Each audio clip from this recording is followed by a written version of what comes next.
Hello students, mission 50 के MCQ series में आपका स्वागत है। जैसा कि हम रोज प्रॉमिस करते हैं कि आपके लिए एमसीक्यू सीरीज लाएंगे, तो हम लोग एमसीक्यू सीरीज आपके लिए लाए हैं। आप लोग देखिए सामने जो प्रश्न दिया हूं, इस प्रश्न को ध्यान से आप लोग पढ़िए। एमसीक्यू सीरीज आपके लिए मैं हर दिन लाऊंगा, ये एक प्रॉमिस है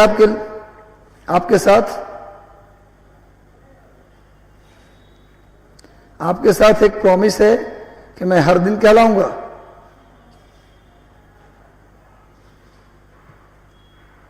हर दिन एमसीक्यू सीरीज लाता रहूंगा।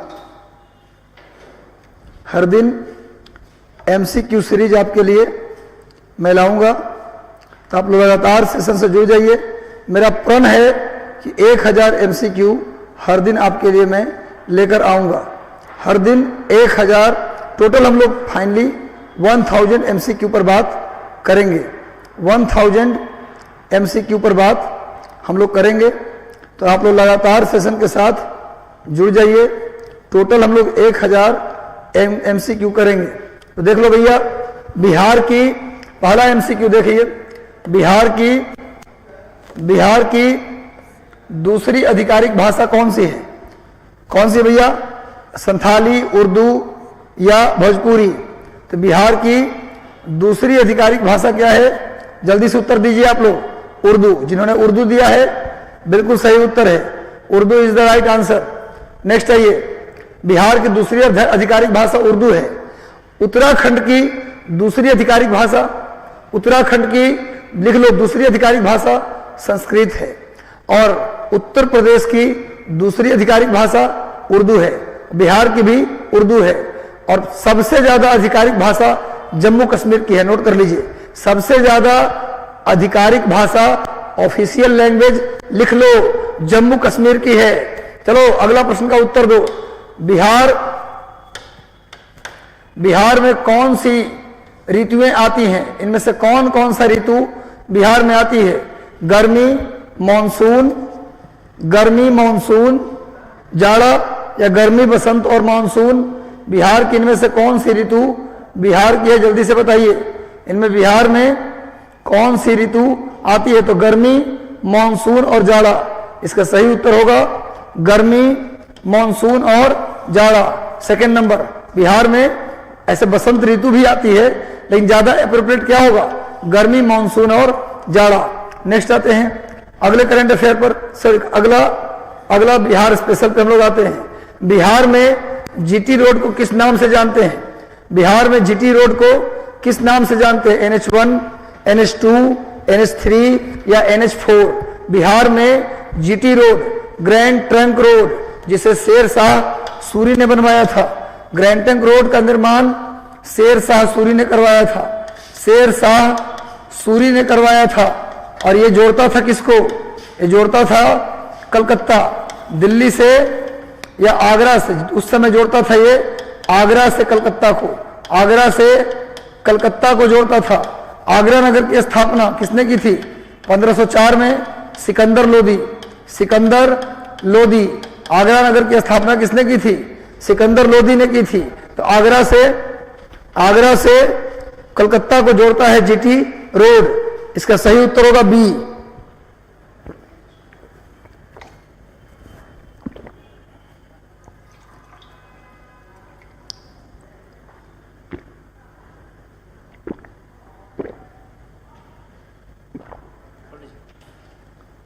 इसका सही उत्तर होगा B. B is the right answer. NH2, GT road को NH2 के नाम से भी जानते हैं। वैसे लिख लीजिए, NH1 किसको जोड़ता है? NH1 जोड़ता है दिल्ली से जम्मू को, जोड़ता है NH1। भारत का सबसे लंबा NH, नोट कर लो, भारत का सबसे लंबा NH44, NH44। भारत का सबसे छोटा NH47A। भारत का सबसे छोटा NH47A। नोट कर लो। अब भारत का सबसे लंबा NH NH44 नोट कर लीजिए इसको। नेक्स्ट आइए, नेक्स्ट आते हैं हम लोग, आगे आइए।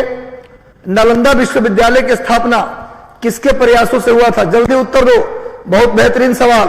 नालंदा विश्वविद्यालय की स्थापना किसके प्रयासों से हुआ था? Sumit Sharma, Sushil Vishwakarma, study point, captain Morgan, UPSC Priya Sharma, Sushil Vishwakarma, जितने लोग, नवाज भाई, ज्योतिष, अविनाश, सुजीत, सभी लोगों ने उत्तर दिया, प्रशांत, राजीव, सब लोग जुड़ जाओ, सबको सेशन शेयर कर दो, मजा आने वाला है सेशन में।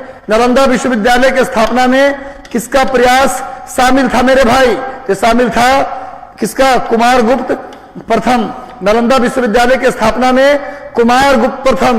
और नोट कर लो, नालंदा विश्वविद्यालय भारत का पहला और सबसे प्राचीनतम विश्वविद्यालय, भारत का, दुनिया का नहीं, भारत का प्राचीनतम विश्वविद्यालय नालंदा, और दुनिया का प्राचीनतम विश्वविद्यालय तक्षशिला, जो वर्तमान में पाकिस्तान के पेशावर में है। दुनिया का प्राचीनतम विश्वविद्यालय तक्षशिला, जो पाकिस्तान के पेशावर में है। और भारत में पुराना विश्वविद्यालय कुमार गुप्त द्वारा बनाया गया नालंदा विश्वविद्यालय। उसे लिख लो, नालंदा विश्वविद्यालय बिहार के नालंदा जिले में है। और भागलपुर में विक्रमशिला विश्वविद्यालय, इसका निर्माण किसने करवाया था? धर्मपाल। नोट कर लीजिए, भागलपुर के विक्रमशिला विश्वविद्यालय का निर्माण किसने करवाया था? धर्मपाल। नालंदा विश्वविद्यालय का निर्माण कुमार गुप्त। लिख लो, नालंदा विश्वविद्यालय और विक्रमशिला विश्वविद्यालय, इन दोनों को नष्ट किसने किया? तो बख्तियार खिलजी। दोनों को नष्ट किसने किया? बख्तियार खिलजी। मोहम्मद गौरी का सेनापति, मोहम्मद गौरी का सेनापति बख्तियार खिलजी ने नालंदा विश्वविद्यालय और विक्रमशिला विश्वविद्यालय को आग लगा दिया था। लिख लिए। अब सुन लो, समुद्रगुप्त, इसे भारत का नेपोलियन कहते हैं, इसे भारत का नेपोलियन कहते हैं, भारत का नेपोलियन। इसे परांतक भी बोलते हैं, इसे लिच्छवी दौहित्र भी बोलते हैं, इसे लिच्छवी दौहित्र भी कहते हैं। समुद्रगुप्त का 3 नाम, भारत का नेपोलियन, परांतक और लिच्छवी दौहित्र। इसने नॉर्थ इंडिया, उत्तर भारत के 9 राज्यों को जीता। इसने उत्तर भारत के 9 राज्यों को जीता। साउथ इंडिया, दक्षिण भारत के 12 राज्यों को जीता। और मध्य भारत, मिडिल इंडिया के 6 राज्यों को जीता। कितने हो गए? 12, 9, 21, 6, 27। कुल मिला के भारत के 27 राज्यों को जीतने का रिकॉर्ड किसके नाम है? समुद्रगुप्त। इसीलिए इसे भारत का नेपोलियन कहते हैं, परांतक कहते हैं। इसकी मां लिच्छवी की थी, इसकी मां, समुद्रगुप्त की जो मां थी वो लिच्छवी की रहने वाली थी, इसीलिए इसका नाम लिच्छवी दौहित्र पड़ा। स्कंदगुप्त के बारे में लिख लो, एकमात्र गुप्त राजा जिसने हूनों को हराया था। हूनों को पराजित करने वाला, मध्य एशिया के हूण को पराजित करने वाला एकमात्र राजा कौन था? स्कंदगुप्त। और चंद्रगुप्त प्रथम, इसने गुप्ता कैलेंडर चलाया था। इसने गुप्ता कैलेंडर, गुप्त संवत की शुरुआत किसने की? चंद्रगुप्त प्रथम। पूछा जाए शक को किसने हराया? शक नहीं, हूनों को किसने हराया? तो स्कंदगुप्त। नालंदा विश्वविद्यालय किसने बनाया? तो चंद्रगुप्त प्रथम। और भारत के 27 राज्यों को किसने हराया? समुद्रगुप्त। और शकों को लिख लो भैया, शकों को किसने पराजित किया? शकों को पराजित करने वाला चंद्रगुप्त द्वितीय। चंद्रगुप्त द्वितीय ने शक वंश के राजाओं को हराया। शकों को हराने वाला गुप्त राजा चंद्रगुप्त द्वितीय, हूणों को हराने वाला गुप्त राजा स्कंदगुप्त, नालंदा विश्वविद्यालय बनाने वाला गुप्त राजा कुमार गुप्त, और भारत का नेपोलियन परांतक 27 राज्यों को जीतने वाला समुद्रगुप्त, और सुदर्शन झील की उड़ाही कराने वाला समुद्रगुप्त। सारी बातों को नोट कर लेना है मेरे भाई, कुछ नहीं छोड़ने देंगे। एक बार सीरीज कर लो, अमर हो जाओगे। अमृत पान करवा रहा हूं, पी लो। शेरशाह सूरी को अकबर का पुरोगामी क्यों कहा जाता है? शेरशाह सूरी को अकबर का पूर्वगामी क्यों कहा जाता है मेरे भाई? अकबर का पूर्वगामी क्यों कहा जाता है? पढ़ के देखो, अच्छा प्रश्न है, पढ़ोगे तभी उत्तर आएगा। ये रटने वाला प्रश्न नहीं है। उसने अकबर को प्रशिक्षण दिया था, ये कभी होगा? शेरशाह सूरी कभी अकबर को प्रशिक्षण दे सकता है? नहीं दिया था। दूसरा, उसने अकबर को पहले प्रशासन किया। भैया प्रशासन तो अकबर से पहले बहुत लोग किए, ऐसा नहीं। उसकी प्रशासनिक नीतियां अकबर ने अपनाया, बिल्कुल सही। बाद में जो शेर शाह सूरी की प्रशासनिक नीतियां थी, शेर शाह सूरी के जो प्रशासनिक नीति थी उसी को बाद में अकबर ने फॉलो किया था, इसलिए शेर शाह सूरी को सूरवंश की स्थापना, शेर शाह सूरी ने क्या किया था? सूरवंश की स्थापना की थी। सूरवंश की स्थापना किसने की? शेर शाह सूरी। कब से कब तक राजा रहा? 1540 से 1545। क्लियर है? शेर शाह सूरी के बचपन का नाम फरीद खां। फरीद खां। शेर शाह सूरी ने कहा था कि हम मुट्ठी भर बाजरे के लिए पूरा साम्राज्य खो देते। क्वेश्चन आता है किसने कहा था कि हम मुट्ठी भर बाजरे के लिए पूरा साम्राज्य खो देते? अगला प्रश्न, औरंगजेब के समय पटना का नाम क्या था? औरंगजेब के समय पटना का नाम क्या था? औरंगजेब का एक बेटा था अजीम उस शान। औरंगजेब का एक लड़का था अजीम उस शान, उसी ने अजीमाबाद बसाया था। 1 लाख रुपए अजीमाबाद को बसाने के लिए उस जमाने में कितना खर्च किया था? 1 लाख। अजीमाबाद। औरंगजेब के बेटे मोहम्मद मोअज्जम, मोहम्मद कामबख्श और मोहम्मद अजीम, मोहम्मद अजीम के नाम पर ही क्या नाम पड़ा? अजीमाबाद। यानी औरंगजेब के समय पटना का नाम अजीमाबाद। जल्दी से नोट कर लो, पटना का पुराना नाम पाटलिपुत्र। फिर पाटलिपुत्र को पटना किसने बनाया? शेर शाह सूरी। पाटलिपुत्र का नाम पटना किसने रखा? शेर शाह सूरी। पटना में गुरु गोविंद सिंह का जन्म किस वर्ष हुआ? आप जानते हैं सिख धर्म के 10वें गुरु गुरु गोविंद सिंह जी का जन्म पटना में हुआ था। पटना साहिब नाम सुना होगा आपने। पटना साहिब, गुरु गोविंद सिंह का जन्म पटना में हुआ था। सिख धर्म के कितने गुरु? 10 गुरु। सिख धर्म के पहले गुरु गुरु नानक, सिख धर्म के दूसरे गुरु गुरु अंगद, सिख धर्म के तीसरे गुरु गुरु रामदास, गुरु अमरदास, चौथे गुरु रामदास और 5वें गुरु अर्जुन देव। याद रखिएगा, सिख के कितने गुरु? 10 और अंतिम गुरु 10वें गुरु, अंतिम गुरु, इनका जन्म पटना में हुआ था 1666। 1666। बेहतरीन प्रश्न, नोट कर लो। गुरु गोविंद सिंह का जन्म 1666 में हुआ था और कहा हुआ? पटना में। इनकी मृत्यु महाराष्ट्र के नांदेड़ में। महाराष्ट्र के नांदेड़ में गुरु गोविंद सिंह जी की मृत्यु। महाराष्ट्र के गोदावरी नदी के किनारे बसा हुआ एक शहर नांदेड़, नांदेड़ में मृत्यु और जन्म पटना में 1666 में। और गोविंद सिंह जी ने, लिख लो भैया, 1699 में खालसा पंथ की स्थापना की थी। क्वेश्चन आता है किस सिख गुरु ने खालसा पंथ की स्थापना की? खालसा पंथ की स्थापना किस सिख गुरु ने की? तो गुरु गोविंद सिंह। पटना में इनका जन्म और मृत्यु नांदेड़ महाराष्ट्र 1666। खालसा पंथ 1699। नोट कर लो। बिहार में 57 की क्रांति के स्थानों का सही क्रम बताइए। सबसे पहले कहा हुआ? इसका उत्तर तो यहीं से लग जाएगा। अगर बात करते रोहनी, जब तो झारखंड में देवघर में चला गया ये, लेकिन माना जाएगा रोहनी। उसके बाद पटना, नहीं रुको, ये नहीं आएगा, रोहनी वाला कोई और है, हटाओ ये नहीं। इसमें ऑप्शन की बात करें तो पहले तो दानापुर छावनी से हुआ था। अगर बिहार में बात करें तो सबसे पहले दानापुर छावनी से हुआ था, लेकिन इसमें जो ऑप्शन मुझे लग रहा है वैसे लिख लीजिए, मेरे अनुसार लिख लीजिए रोहनी, उसके बाद दानापुर। दानापुर, इसको आप पटना बोलते हैं तो बोलिए पटना। तो रोहनी के बाद कहां मिलेगा आपको? पटना। पटना के बाद मुजफ्फरपुर, उसके बाद जगदीशपुर। रोहनी, सबसे पहले विद्रोह रोहनी में फूटा, पर ये वर्तमान में झारखंड में है। वर्तमान में कहां है भैया? झारखंड में। रोहनी, उसके बाद पटना मत, पटना के जगह पर क्या लिखेगा आप? दानापुर। कोई बात नहीं, अकॉर्डिंग टू ऑप्शन क्या सही होगा? सी। अकॉर्डिंग टू ऑप्शन क्या सही होगा मेरे भाई? सी। नेक्स्ट आइए, अगला प्रश्न। बिहार के दक्षिण गंगा के मैदानों में किस प्रकार की मिट्टी, कौन से प्रकार की मिट्टी नहीं पाई जाती? बिहार के दक्षिण में, ध्यान रखो, गंगा के दक्षिण में, यानी आपसे पूछ रहा है गंगा के दक्षिण में यानी दक्षिण बिहार में, इनमें से दक्षिण बिहार में कौन सी मिट्टी नहीं मिलेगी? टाल मिट्टी, बलथर मिट्टी, करेल मिट्टी या नई जलोढ़ मिट्टी? इनमें से कौन सी मिट्टी नहीं मिलेगी दक्षिण बिहार में? तो सुन लो भैया, बिहार में बाढ़ कहां आता है? बिहार में जहां बाढ़ आता है वहीं मिलेगी केवल नई जलोढ़ मिट्टी। जहां बाढ़ नहीं आता वहां नई जलोढ़ मिट्टी नहीं मिलेगी। तो भैया उत्तर बिहार में बाढ़ आता है तो उत्तर बिहार में मिलेगा नई जलोढ़ मिट्टी, लेकिन पूछ रहा है कि दक्षिण बिहार में कौन सी मिट्टी नहीं मिलेगी। तो आंसर क्या होगा? नई जलोढ़ मिट्टी। और जानकारी के लिए लिख लो, नई जलोढ़ मिट्टी को बोलते हैं खादर। नई जलोढ़ मिट्टी को क्या बोलते हैं जी? खादर मिट्टी। और पुरानी जलोढ़ मिट्टी को क्या बोलते हैं जी? बांगर मिट्टी।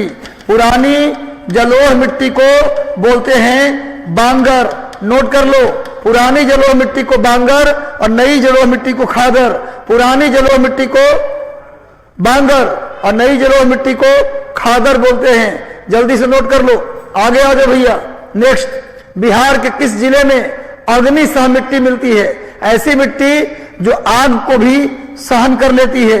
अग्नि सह मिट्टी बिहार के किस जिले में मिलती है? जल्दी बताओ, बिहार के किस जिले में अग्नि सह मिट्टी मिलती है? अग्नि, आग को सहने वाली मिट्टी बिहार के किस जिले में मिलती है? इसका सही उत्तर होगा भागलपुर और मुंगेर।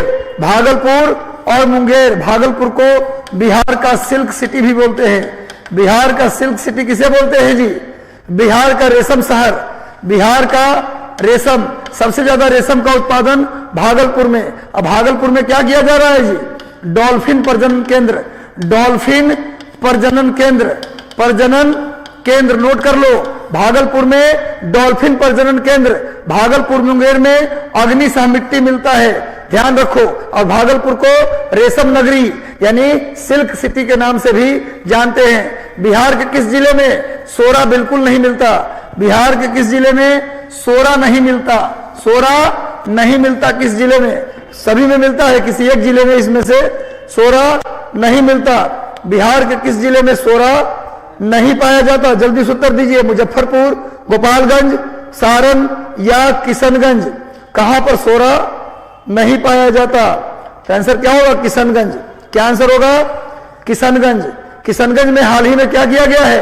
किशनगंज में हाल ही में क्या बनाया गया है? Digital fertility map. बिहार का एकमात्र जिला, पहला जिला जिसने बनाया है डिजिटल फर्टिलिटी मैप, वो है किशनगंज।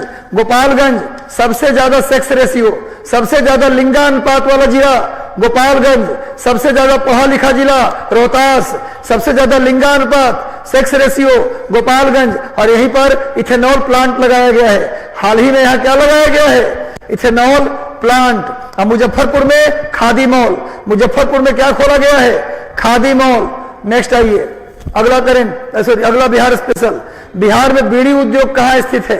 बिहार में बीड़ी बनाने वाला उद्योग कहाँ स्थित है भैया? जल्दी बताओ। बीड़ी उद्योग, बीड़ी उद्योग बिहार में कहाँ है? जल्दी से उत्तर दीजिए। क्या ऑप्शन में? भागलपुर, नालंदा, वैशाली या सीतामढ़ी? जहां खैनी ज्यादा होगा, जहां सुरती, खैनी, तंबाकू ज्यादा होगा, वहां बीड़ी बनाने का उद्योग होगा। तो कहां होगा भैया? भागलपुर, नालंदा, वैशाली और गया। क्या आंसर होगा भाई? बीड़ी बनाने का उद्योग नालंदा। कहां होगा? नालंदा। बीड़ी उद्योग नालंदा। नोट कर लीजिए। आगे बढ़ते हैं। Next current, sorry next Bihar special. Current पढ़ाते पढ़ाते करंट का भक्त हो चुका हूं, तो बीच में करंट आ जा रहा है। कोई बात नहीं, कल से संख्या बढ़ाऊंगा, कल से 20 कर दूंगा इसे। चलो भैया, बिहार में नई औद्योगिक नीति कब लागू की गई? बिहार में नई औद्योगिक नीति कब लागू की गई? 2003 में। बिहार में नई औद्योगिक नीति कब लागू की गई? 2003 में। New industrial policy launched in Bihar 2003। और भारत की औद्योगिक नीति कब लागू की गई? 2003 में। नोट कर लीजिएगा। आगे आते हैं। वर्तमान में बिहार के उद्योग मंत्री कौन है? सैयद शाहनवाज हुसैन। बिहार के उद्योग मंत्री कौन है? सैयद शाहनवाज हुसैन। चलो, बिहार में हथकरघा उद्योग कहाँ नहीं है? बिहार में हथकरघा समझते हो ना? हथकरघा मतलब जूट बनाने वाला, जूट की रस्सी बनाने वाला। हथकरघा उद्योग कहाँ नहीं है भैया? भागलपुर में, पटना में, मधुबनी में, सीतामढ़ी में। बिहार में हथकरघा उद्योग कहाँ नहीं है? सीतामढ़ी। कहाँ है ना भैया? सीतामढ़ी में हथकरघा उद्योग नहीं है। बिहार के सीतामढ़ी में हथकरघा उद्योग नहीं है। और इस सेशन का अंतिम सवाल, सब लोग उत्तर दो, देखता हूं कौन बताता है। बिहार के, कल भी पूछा था, बिहार में आम उत्पादन में पहले स्थान पे कौन है? जल्दी बताओ। बिहार में आम उत्पादन में पहले स्थान पर कौन है भैया? मधुबनी। पहले स्थान पर मधुबनी और दूसरे स्थान पर दरभंगा। पहले स्थान पर मधुबनी और दूसरे स्थान पर दरभंगा।